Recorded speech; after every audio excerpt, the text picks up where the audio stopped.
During the evolution of our research at Standpoint, I took 2 years off and was able to not be a part of the markets for 2 years. And looking back, I would say that that was a game changer for me. To having no pressure and no deadlines and the ability to go back into a research environment with all the knowledge that I've accumulated over the preceding, say, 22 years, and reevaluate how much of that's really wisdom and how much of it's just knowledge.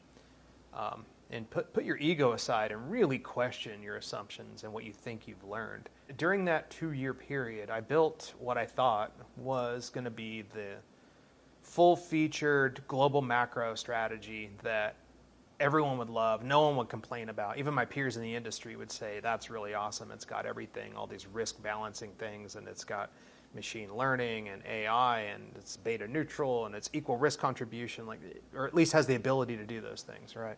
So every buzzword, every feature that you're going to hear on Wall Street. So I built those things, and I realized that I'm not going to invest in this thing because it's just got too many moving parts. It's too fragile. It looks elegant and beautiful, but I guess deep down inside, I really don't trust all these features. So I took all the research that I was doing, and I took all the features, and I sorted them from least important to most important. I started removing them one at a time. And this is what I mean when I talk about it was a humbling experience. I started removing these things that seem so important.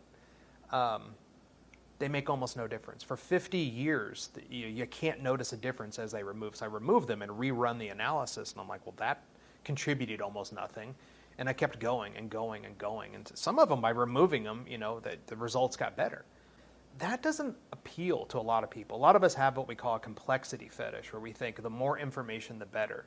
The more filters and rules and whatnot. But those of us in the industry, if you analyze the survivors in this industry and talk to them off the record, I think most of them would admit that there's 2 or 3 things that you have to do really well.